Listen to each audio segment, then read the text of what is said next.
Okay, welcome back to the United Pubcast, the podcast of the official Man United Supporters Club here in Sydney, New South Wales, Australia.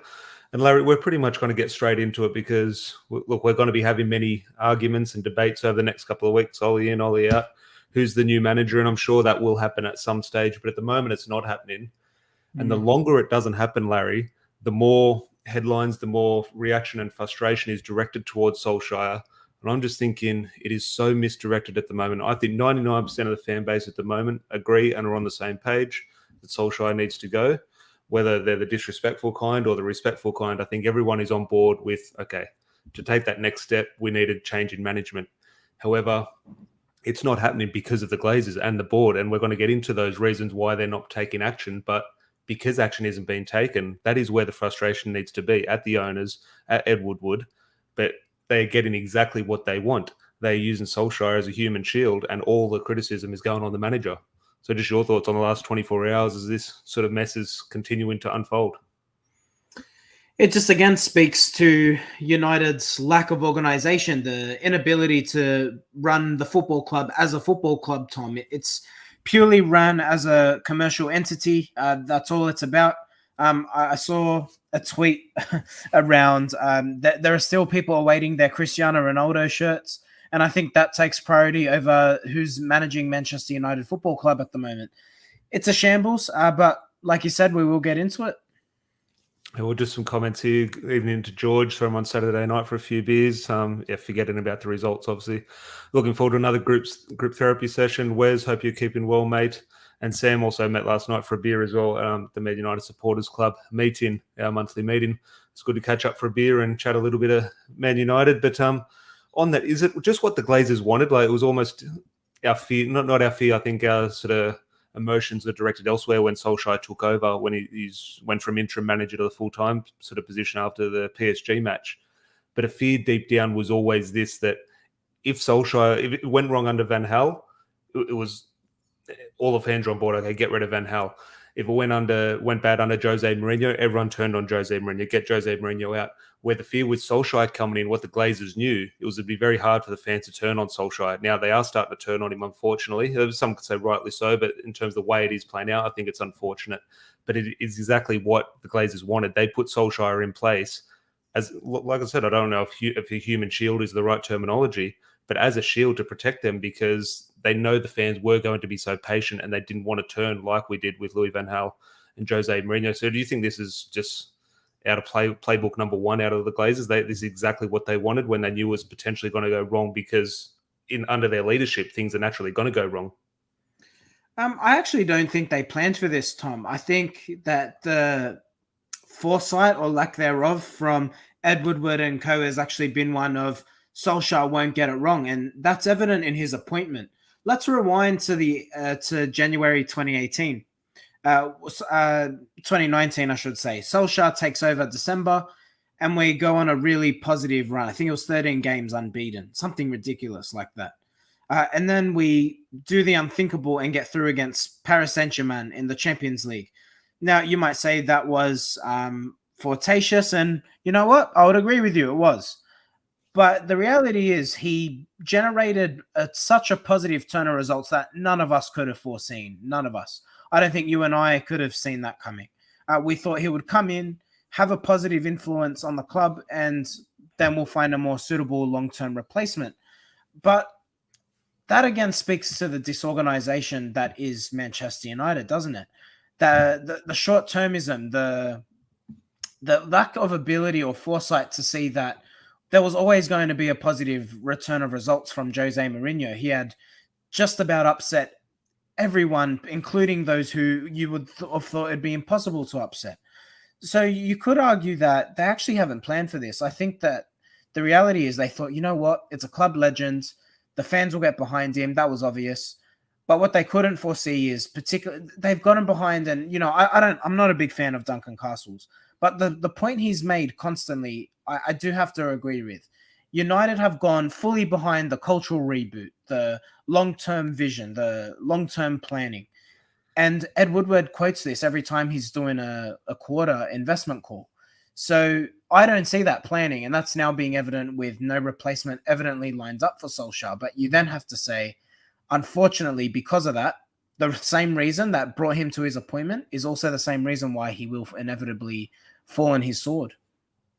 Yeah, no, very agree very much. Hard to disagree there. So Hal's saying, which is another topic, but I don't have an issue with Ollie not walking. No person can be expected to leave behind 7 million. Yeah, those people saying Solskjaer should walk, just in terms of if he loves the club, he wouldn't take the money. Grow up.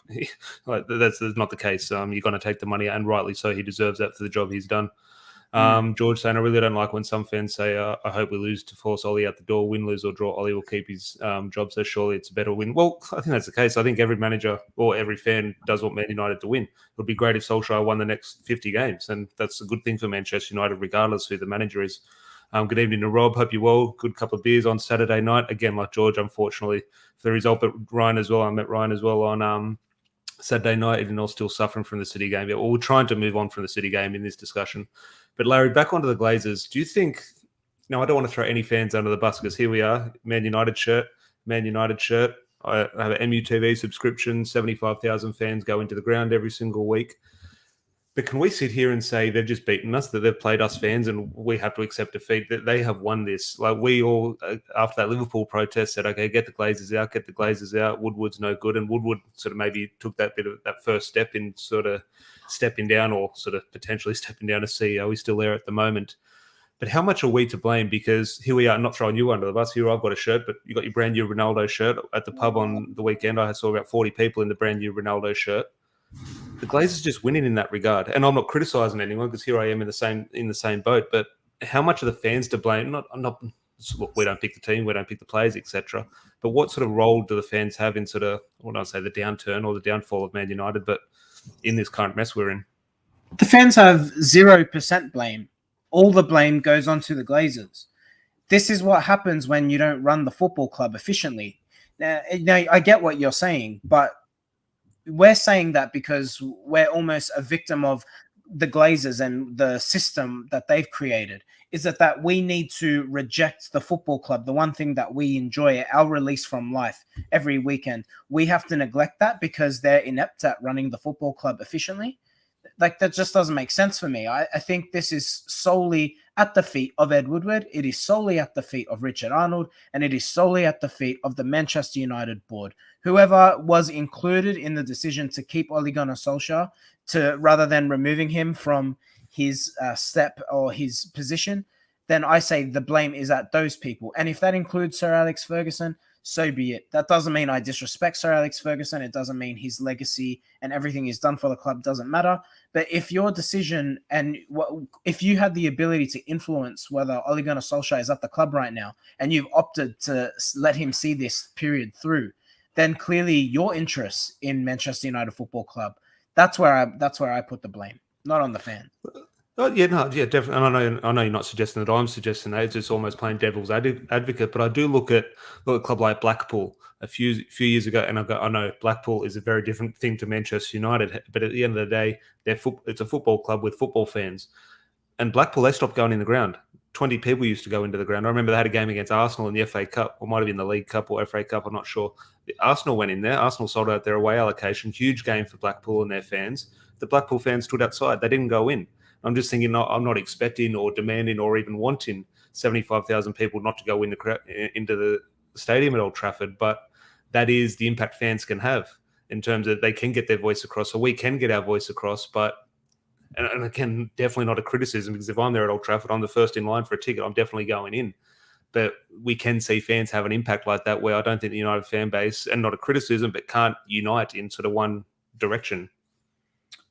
Look, I think it's possible. I think that the difficulty with Manchester United naturally is the global appeal of the football club. Here we are in Australia, 5:42 p.m., talking about Manchester United. You know what I mean? So I think that's the difficulty. You're always going to have a tourist or someone even people who live out of Manchester, they're working around their lives to get to Old Trafford. And that's the difficulty. How do you tell someone who's planned their whole life or flown halfway across the world not to attend a football match?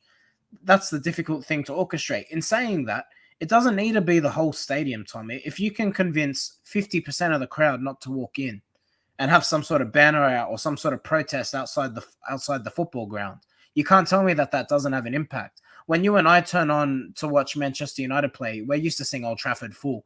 If you're seeing that stadium half empty, you're going to be like, are there some COVID restrictions out here or what's going on? And that's the reality. I think it doesn't have to be the whole stadium. I just think there needs to be some sort of statement, some sort of demonstration. In saying that, what are we demonstrating for? Are we simply demonstrating to say we want Ole Gunnar Solskjaer out? Because no one wanted to demonstrate after we signed Cristiano Ronaldo. Well, that's exactly my thing, and we'll go into it. I was going to touch on one more point, but just you bring that up, we'll stay on that. I want to go back to Ed Woodward in a sec. But this protest, now, in my opinion, this protest won't happen for a few reasons. In my opinion, it has the same smell as the one before the initial one, where there was a lot of noise on Twitter, sort of green and gold sort of posters mocked up on Microsoft Paint type thing, and by a few kids on Twitter, and then the 20 people who showed up at Old Trafford for that protest were all in their replica kits kind of thing. And again, here we are in our kits, but you're not going to go on to a protest against the Glazers with a replica kit. It almost defeats the purpose type of thing. I think this protest very much is in that vein. It's not organised by Must or any of the fan groups over in Manchester, so I don't think it has any legs. And the reason I don't want it to have any legs, now I support fully any protest against the Glazers, 100%, of course I do. However, I don't think this protest stems from a frustration. Now, everyone obviously is frustrated with the ownership, but I don't think it stems from frustration towards the Glazers or Woodward. I think this is simply Ollie out. I think this is people wanting Ollie out. They're frustrated at the lack of change of manager. They want Solskjaer out, and that is where the anger and frustration is in regards to this protest. I don't think they'll put hashtag Glazers out. Of course they will, but I think the sort of the emotion behind it is based on the manager. And whatever your opinion, here we are with the opinion that Solskjaer needs to go. I think 99% of the fan base have that opinion, but it's not Manchester United to be protesting against the manager. You don't drag you cannot be standing outside Old Trafford with a banner saying Ollie out. That is simply not Manchester United. That is something Arsenal will do. Arsenal fans will do it, Newcastle fans, etc. It's not a Manchester United thing. And if you do want that type of thing to happen, that is not what Manchester United is about. Okay, there was the Tara Fergie sort of thing, but that's one idiot sort of thing. I don't want to see 20,000 people outside Old Trafford chanting for the manager to be sacked, even though we all agree with that opinion. But just your thoughts on this news starting to filter through about the protest, and just your thoughts on it. Is it a protest? There's no game as well, so I don't see many people actually rocking up to Manchester, but just your thoughts. If you're going to protest against Ole Gunnar Solskjaer, a player who is his top level career has only been at Manchester United. He scored 127 goals for this club. He's scored the most important goal you could argue in our history to seal the treble. You're going to organize a protest against that man. Piss off. You're not a Manchester United fan. That's all I have to say on it, mate. Like, seriously, it's actually pathetic. It's not even worth discussing. Yeah, no, look, it's a hard one, but I truly think that's what it's saying. Josiah's saying large percentage of United fans have spent their lives experiencing success over 2 decades of it. Do we become the club who calls the manager's head when we don't have short-term success?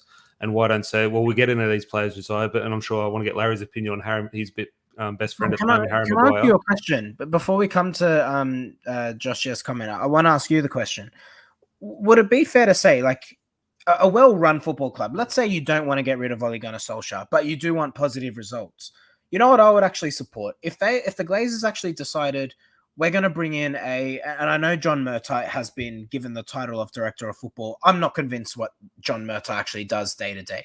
But what I would really support, like, wouldn't you endorse like a coaching director appointment? Someone who is experienced, someone who's coached at the highest level of the game, who has won countless amounts of trophies around Europe. Wouldn't you trust that sort of position being appointed to either support Solskjaer as part of his coaching staff or to oversee the coaching that happens at Manchester United? Someone who can just give him support. Because if I look at the coaching team there, and I know that there's been lazy journalism, and I have to call it lazy journalism because when United were winning, there was no issues with Kieran McKenna's training methods. There was no criticism of Michael Carrick.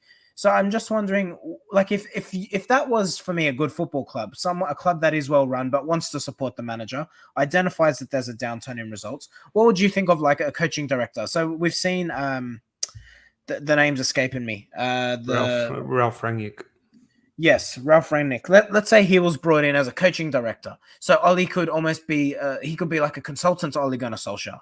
Like, wouldn't that suggest to you, you know what, this is a club that cares, as opposed to just... I think what that suggests, and yes, I agree. And look, I maybe wouldn't say okay, going down the lines of, okay, the Glazers don't want to sack Solskjaer, they want to keep him. Okay, that's an avenue. I think the right decision in terms of moving the football club forward is a change in manner.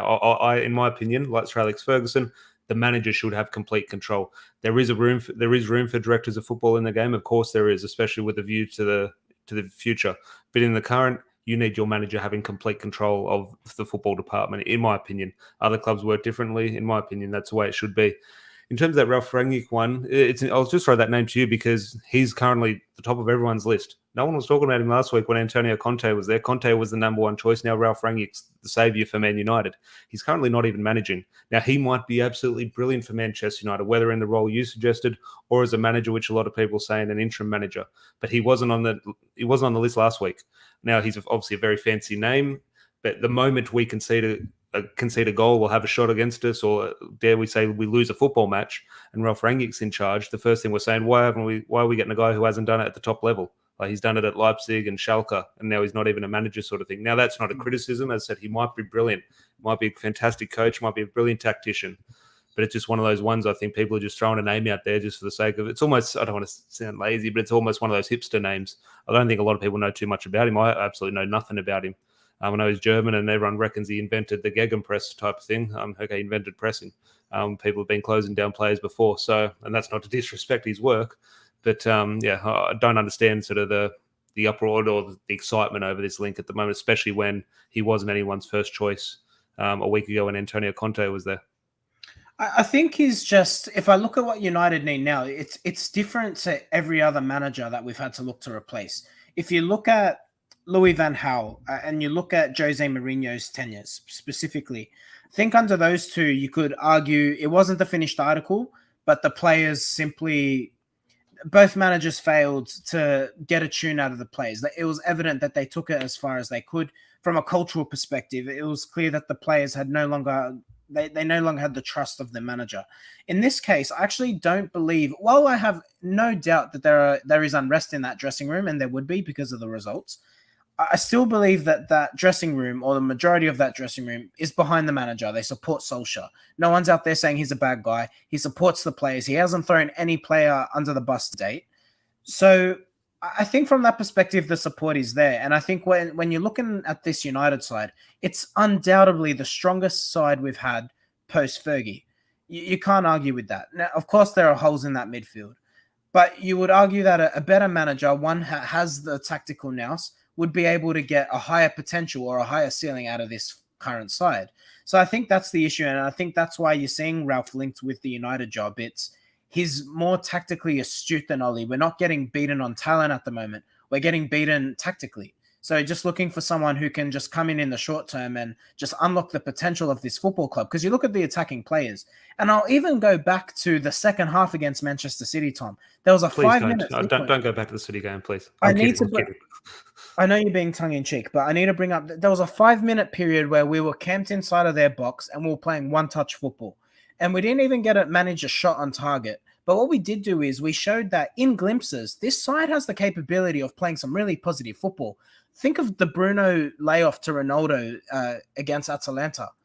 Brilliant football, one-touch football. And that's a systemic goal. That's not purely talent. That's not purely giving it to your best player. That was actually systemic. That's something they'd work on the training ground. So we just need a manager who can come in and get more of that out of Manchester United. Yeah, I think another thing, which I just want to get into, obviously a lot of discussion is sort of centered around a change of manager, but something a little bit more specific in regards to how the club does sack managers. But you do mention that, and yeah, it's a fair point.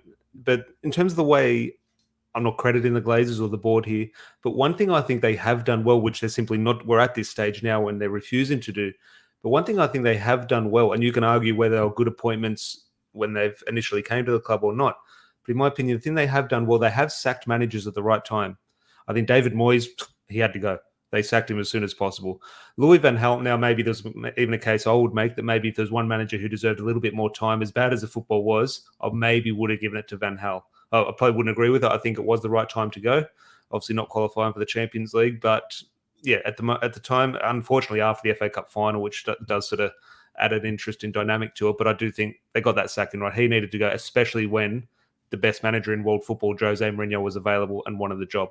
That was the right thing to do at that time. Jose Mourinho against Liverpool with the Paul Pogba situation, how toxic that got, he had to go. Jose Mourinho had to go. They sacked him at the right time. Now, this is the time to sack Solskjaer. The last 3 seconds, the club have got right. Whether the appointments were right, that's another debate. But at the time, the managers needed to go. Now, Solskjaer, in our opinion, does need to go now, but the club aren't sacking him. So I just think this is something the Glazers have done well in the past. They've taken a hit on managers. Jose Mourinho was probably the most expensive manager in the game, maybe behind Pep Guardiola, maybe.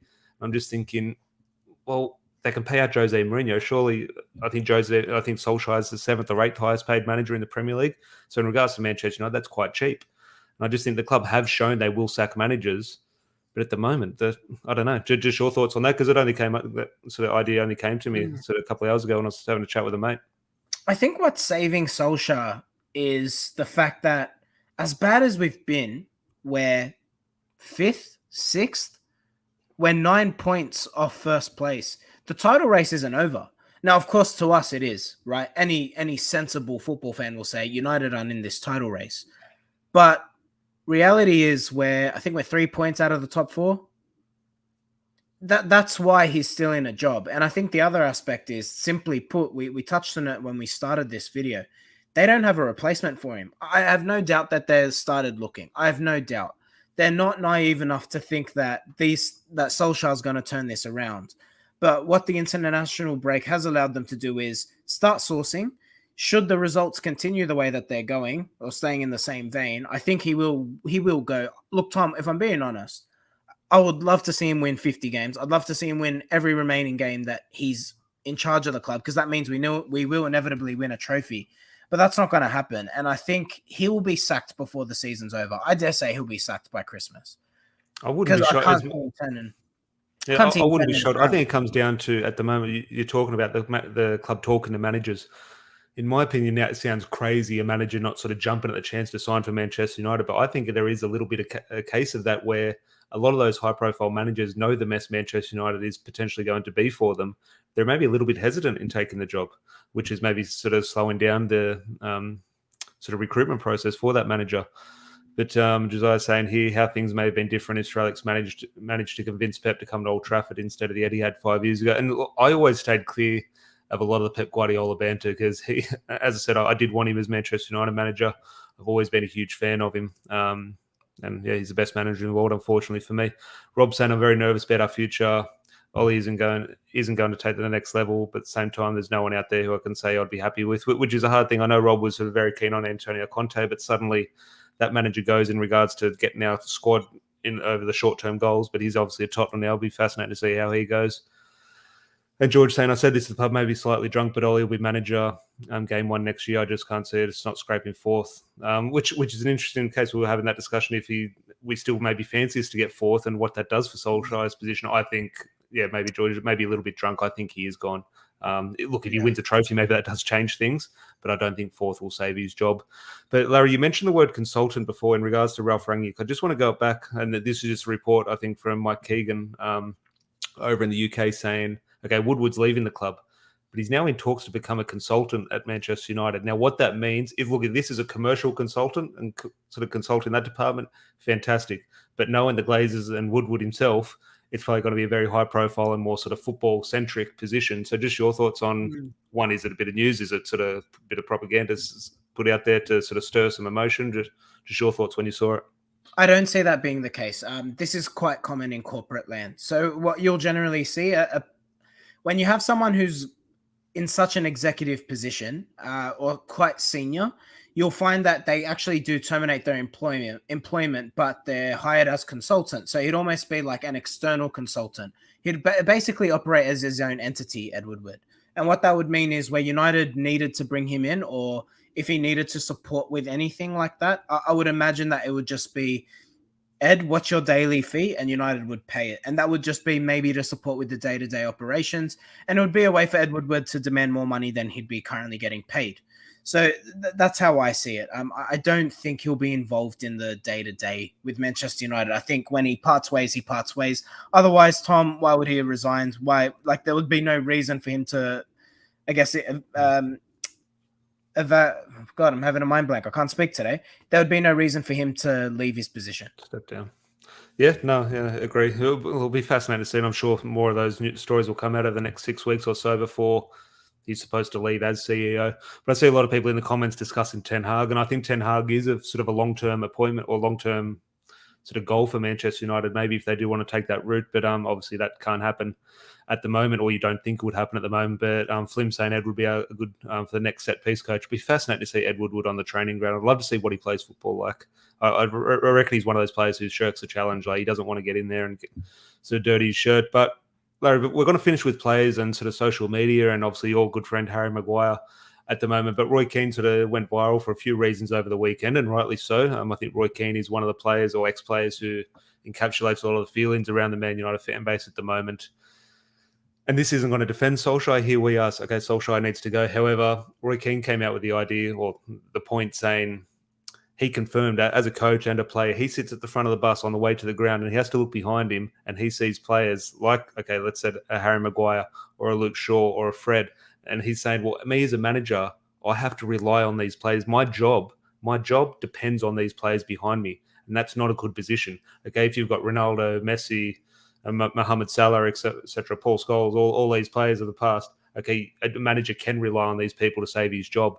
But at the moment, the players who Solskjaer is depending to save his job just aren't of the caliber that it's needed. I'm just thinking, yes, we are blaming Solskjaer, or a lot of the criticism is directed towards Solskjaer, but a lot of the issues now are they being sort of highlighted that the players still need to take a lot more responsibility, or are you saying, okay, it's not really the players, it is all, I know you're not saying it's all on Solskjaer, but is Roy Keane right in saying this is a lot of it is down to the players? I think it's an equal split. Let's look at the 2 goals we conceded against Manchester City. Eric Bailly slices out a ball the way I would have when I was 5. And then you've got Luke Shaw who lets Bernardo Silva score because he's not paying attention. Just a lack of attention to detail, not having desire and not being aware of what's around you. Now, Manchester City battered us. Let's not get that twisted. But in saying that, outside of those 2 goals, it could have easily finished a draw. So you could argue that, yeah, Solskjaer's not getting the maximum potential out of his players, undoubtedly. But in saying that, it's not Solskjaer's fault that Eric Bailly's, got a scrambled brain and Luke Shaw's not paying attention, but he'd run harder for a donut, Luke Shaw. And that's the issue, Tom. Like, it's not all at the manager's feet, but I can be critical of the players when there is a lack of desire, when you're not running, you're not chasing after the ball. Bruno Fernandes, as brilliant as he is pissing me off more than anyone at the moment. When he's getting frustrated, he breaks away from a system, if you've noticed. So he'll go press a man when he's angry, and that leaves a big hole behind him. And then you've got defenders being pulled out of place and so forth. And that's the issue. So Bruno Fernandes, as good as he is, and as much as any manager will have him in the side, regardless of who comes in next, should equally take blame because he can't stick to a system. He can't follow the manager's instructions. But I don't see anyone saying, let's sack Bruno Fernandes, nor should you. But my point is that there is an equal split. This isn't all at Ollie, but it's not all on the players either. Yeah, no, it's fascinating. At the pub on Saturday, and I don't know how it came up, but the topic of Carlos Tevez came up, and we're discussing Tevez, and it's fascinating the way that you talk about there, and completely right in saying Bruno Fernandes just goes and does his own thing. I remember Carlos Tevez used to do that. However, you look at the team behind Carlos Tevez, they accounted for that. They all pressed or they all sat off type thing, where Bruno Fernandes players aren't reading that or they are reading it and choosing something else. It's interesting because very similar, but obviously 2 very different results. And yeah, Ashby here, good to see you, mate. I reckon Ed would cop the hairdryer trim. I think the moment someone shouted at Ed Woodward, he'd be filing a complaint to HR. But Larry, we'll move on to the players, and we'll start on Harry Maguire first. We'll finish with the social media and that sort of interview that came out regarding a social media manager at Man United or a company. I forget who he was. But we'll start on Harry Maguire and the apology. Now, this sort of ties into the social media guy. It obviously wasn't Harry Maguire typing it. It was Harry Maguire's team who came out and typed it. But look, he's the one with the name at the top of the tweet. So ultimately, it is him talking. We do have to sort of draw that conclusion. But I'm just thinking you've gone really hard on him, and I don't want to sort of bring up sort of old conversation or old tweets or throw you under the bus type thing, but you have been a fan of Harry Maguire in the past, and he has been a Manchester United player. He has been a good Manchester United player. Victor Lindelof has been bounced off the ball, and Harry Maguire's our best defender. Now Harry Maguire's our worst defender. So I just want to think how much. Now, I'm not sort of getting you to take back your frustration, but how much do you put it down to the extreme frustration we're all feeling at the moment in regards to your feelings about Harry Maguire? Because as I said 6 weeks ago, or maybe not, it's probably longer than 6 weeks ago, but back last season, we were devastated that he wasn't in the Europa League final and he was the best defender in Europe in Euro 2020 type thing. Now, obviously, that's in the past. He's obviously shocking at the moment. But just, sum up your current Harry Maguire thoughts for me. I'm not going to backtrack from anything I've said about him in the past, because anything I've said in the past is true. He's not become a rubbish footballer overnight. He hasn't been rubbish during his whole time at Manchester United. So anything that positive that I've said about Harry Maguire, I'm not going to backtrack from. But what I am going to stand by is he's an utter shameless coward. And but he's been that person. That's a footballer. We're talking about the football. Tom. He's the same person. Tom. He's the same no, person. It's not. It's not. He's. I'm going to watch what I say here.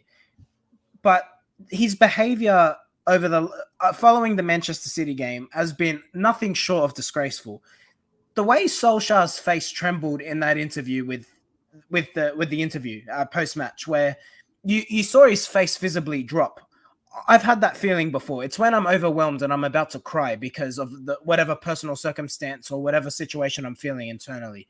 That's the pressure he's put under his manager. I'm going to give you a rap sheet, and I tweeted this out earlier today. Since Harry Maguire's come in, £80 million spent, record to this day for a central defender. He gives him the captaincy. He's played him through inexcusable form at times. He supported him after his off-season mishap last season in Greece. He kept him with the captain's armband. He played him through irrespective of his poor form. This season, he's gotten him an elite partner, world-class partner, and despite his worst form in a Manchester United shirt, he has persisted with Harry Maguire, and despite all of that, Harry Maguire comes out and says, we lack belief. Inexcusable, undefendable, shouldn't be captain, shouldn't play for Manchester United again. Now, Ronaldo didn't have belief. Ronaldo didn't know we were going to win that game. We were sitting at home. We knew we weren't going to win that game. Every other player... No, I agree. I hated the words. However, if he said something different, would say, why is he lying? We need honesty from the Manchester United captain. Now, I know he can't come out and lie in that way.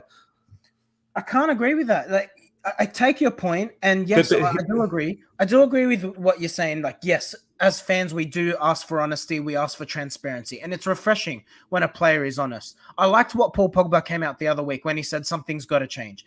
I did accept that. Now, yes, some people said, oh, but he's throwing Oli under the bus there. I don't think he was Paul Pogba. I think it was a place of genuity. I think he actually wants the team to perform well. The issue I have in this case with Harry Maguire is you can be honest without throwing your manager under the bus. You could say something to the effect of, I acknowledge that the club we're not performing where we should be. We're not performing to our potential. I, as a captain, have to take responsibility for that. But I, with the manager and the players, we need to work together to turn these results around. We acknowledge it's not good enough. Now, if Harry Maguire came out and said that, he's been honest, he's been transparent, and he hasn't thrown his manager under the bus. On this occasion, he did. He threw his manager under the bus, Tom. Yeah, no, look, I'm not defending that. I just think in terms of you're questioning his character and him as a person. Well, if he's a coward now, he was a coward 2 years ago. It's the same person. He probably was. He probably is a coward. So why when we pressure? This is the greatest pressure. Why when you're calling him a coward when we're winning? Because United finished second last season. Because United finished in the top four. You're questioning his character and him as a person. You're basing this new frustration on the results and the form. I'm talking him as a person. Yeah, I understand that, but he hasn't faced this pressure before as the captain. He hasn't been put under this microscope before, Harry Maguire. Despite United's patches of poor form, we've seen the other side, and that's why Harry Maguire hasn't been put under this limelight, Tom. This is United's worst run of results in Solskjaer's time, and it's Harry Maguire's worst run of results since becoming captain. So the one time he gets placed under any sort of pressure or gets asked a difficult question, he threw Oli right under the bus. That's why I've seen it with him. This point in regards to sort of, now I don't think this happened with David De Gea, but the sort of media sort of ran with it a little bit and sort of said, okay, De Gea said this and sort of Solskjaer chose Henderson type thing. Sam makes a point here, which I put up earlier, saying kind of glad he said it, Larry. Solskjaer might actually strip him of the captaincy this time. Do you think there is a case of that in terms of you mentioned that sort of physical response from Solskjaer when he heard what Harry Maguire said? Can you see a situation where he does strip him of the captain? I can't see that. And now I would at the moment, I would go for Ronaldo or De Gea. Or even you sort of mentioned Rafael Varane the other week.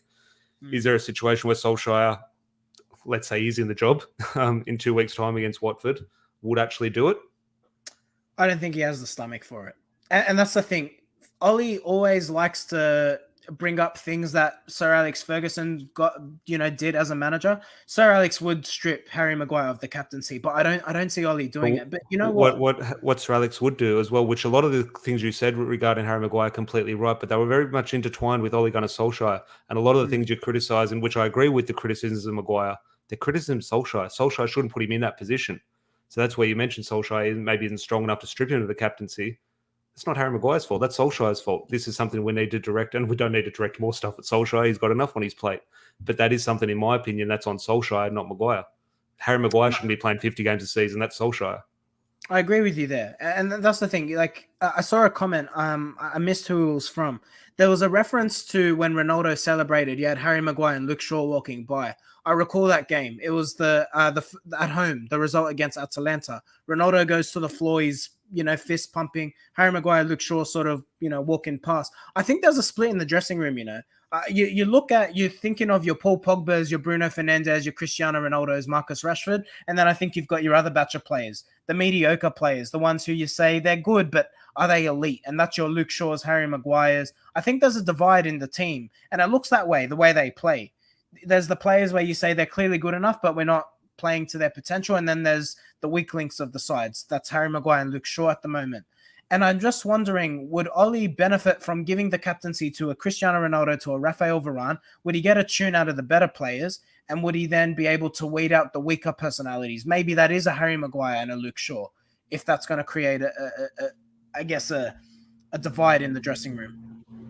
Yeah, no, definitely. Well, I think when you're losing and you're out of form, these sort of clicks and these things are exposed and they're visible. They're probably always there, but winning definitely sort of papers over the cracks. But now that we are losing, we're seeing those things, and yeah, completely right. But just to wrap up, furthering on from Harry Maguire, now those words came from Harry Maguire's mouth, so they're completely on Harry Maguire. But there was an interview, and we were talking before, you said he's an employee of Manchester United. I forget if he was that or if he was just a social media manager in general. I'm sure he's sort of both. But he had an interview, I forget what platform it was on, but talking about how managing the Manchester United players' social media accounts and how they do it. They sort of schedule sort of 2 posts a day type thing, and they gauge the reaction from one. They try and counteract that narrative by sort of putting something else out.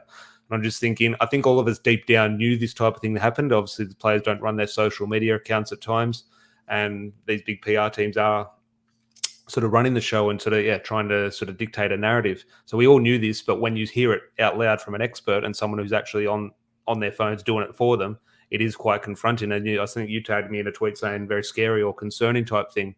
So just when you did see this interview or these lines or quotes come out, initial thoughts. It is concerning. So this is Phil Lynch, and Phil Lynch is on Manchester United's payroll. He's a Manchester United employee. His title is CEO of Media. And what he mentions in this video, I'm not sure who the podcast was with. It looks like Sports Pro from what I'm seeing. He basically identified that they look at trends that they're seeing online through Twitter, through Facebook, whatever social media platform there is. And he says, we'll pick out keywords. We're looking at what the trend is. So they'll be well aware of your Ollie outs. They'll be well aware of protesting. They'll be well aware of the negativity divide between directed at certain players. And that's why you probably saw, like you're alluding to, Harry Maguire's come out with a clearly scripted PR wrapped in paper tweet that's come from his account. And it is concerning, Tom. What we're looking for here, and you touched on it earlier, genuinity. We had David De Gea come out after the match, just tweeted, "I'm hurt." That was 1,000 times more effective than any PR apology that Bruno Fernandes' team is going to release. By the way, did you see Bruno Fernandes? Bruno, he's got good vibe. He plays for Arsenal. Yeah, he had a photo, which completely sums up the issue, doesn't it? Which is understandable. Go, how can we blame Bruno? It's not Bruno. However, Bruno, which Gary Neville has made this point in regards to trying to force players to take ownership of their social media accounts to have that genuine nature. But yeah, here's Bruno Fernandes, and his Twitter team posted a photo of Arsenal training saying good vibes, because it's obviously the same guy doing, I don't know if they've got Portuguese players or type thing. So, we blame, not in this case, but we're blaming a Harry Maguire or a Fred or a Donny van der Beek or someone for these social media posts after the game, and we don't touch Bruno. We all love fan favorite Bruno Fernandes. There's a worse culprit of it because he's posting photos of Arsenal players. They've got the wrong password type thing. So, yeah, as you say, it was very concerning. I don't think shocking. I think we all knew deep down how these things potentially did work. But yeah, when you do see it in actual sort of come from the mouth of an expert who is holding their phones and has access to these players' accounts, it is eye-opening. And as you say, concerning. I'd love to see Gary Neville sort of force home this idea of players taking ownership and sort of players being a lot more sort of forthright. But where do you sit on that? Just to wrap up, just my last point in regards to social media posts and the players. We sit here and when we see that post from Harry Maguire, we say, shut up, we don't want to hear this. We want to see action. We don't want to see that. However, if they come out and have a performance like that, or regardless of performance, if they lose and we don't see anything on Facebook or Twitter, we're saying, why aren't the players apologising? Like, where do you sit on the balance of wanting that, not interaction with players, but seeing that attempt at communication with fans? Tom, they don't. I don't know about you. I'm not asked if they apologize. I don't want you to apologize. Just get your head down and get results in the next game. That's it. There's no need to apologize. We know you're sorry. You should be. You know what I mean? Like that's your job. If I've had a bad day at work, or you've had a bad day at work, or you've made a mistake at work, you work hard to correct that mistake, right? And that's all these players need to do now. You know, tweeting anything, saying you're sorry, is just going to bring criticism because we're sick of it. We've seen it time and time again. Every time there's a bad result, the same crap. We go again, or we'll bounce back. We're over it. We're past that. We've lost. We've gained 1 out of the last 12 points available. Forget it. No more bounce back. You need to go on a good run of results. We start winning games, and again, you don't need to tweet that out either. If United go 5 on the bounce, no one's arguing. That's it. You just got to win football matches. Yeah, no, definitely. Well, Flim saying the idea these social media companies are reacting to Goldbridge-like accounts is insane. But with the voice he has, he does dictate a narrative, and yet they have to sort of take note of, unfortunately, that is the case. And just to wrap up, Steve Austin saying, so if the next manager loses 5 in a row, we now have to get rid, which is why, look, in my opinion, Solskjaer does need to go, but is why I am so patient with managers these days because, yeah, we might have the perfect manager come in. Ralph Rangnick might be the guy. He might be absolutely perfect and lead us to a Champions League title in 2 years' time. But his first 5 games, you might lose them. It might try and sort of install that mentality type thing. But just 2 more comments here before we do wrap up. Unfortunately, if we don't win against Watford, Ollie's out of a job. Look, I have a feeling he might not actually make the Watford game. It'll be interesting to see. I have a feeling the club might act. The seeds have been planted in regards to Rangnick, Brendan Rodgers, etc. The names are being out there, and I think this first sign of something starting to happen. Usually, he's gone on holiday. Solskjaer. He's not even in the country. Yeah, it's an interesting one. I think they did have a trial, one of those behind closed doors friendlies as well. So it looks from all reports that has been cancelled. So it's another sort of spanner in the works of the Ollie and Ollie out debate. But Adam, no matter who we get, they'll never be good enough until we win a title. New age fans, which we had that discussion last night at the pub. Agree that there's no real winning for a manager. Even if they are the great manager, they're not going to win at Manchester United, unfortunately. And Tom saying reason players don't take control over their social media is because they wouldn't post positive comments when they lose, which it's catch-22 for the players. I'm completely frustrated with the way it goes about, but yeah, I completely understanding on how they do it. I saw Harry Maguire post a photo, happy birthday to his sister today. The abuse towards his sister. I just can't get. So you can understand why the players stay away from it, and I think they're completely right to. However, I do want honesty from them, which I do want them back on social media in that regard. The last comment is, good to see Alex. Great chat, boys. Remember to smash the like and subscribe, which truly appreciate that, Alex. Really nice and reminds me to remind everyone. If you did like the content, please leave a like on the video and subscribe if you're new. That would be great. There'll be more of this because I'm sure within 24 hours there will be developments, whether positive or negative, but there'll be something to discuss, as there always is with Manchester United. So, Larry, good to chat to you, mate. Always good to get some stuff off our chest and let some steam off. Yeah, look, I think it was a good discussion. Hang in there, lads. Look, obviously, we all want the same thing. We all want Manchester United to win. So, Tom, whoever's in charge come Watford, I'll be with you again, just hoping for 3 points. You know what, Manchester United, Watford, I fancy us there. That's a game I can see as winning. City, I wasn't quite confident, but I could see 3 points against Watford. The great curse. Fingers crossed, but yeah, definitely a debate for another day. But hopefully everyone has a good night or morning if you're in the UK, and we'll chat to you tomorrow or the next day. Cheers.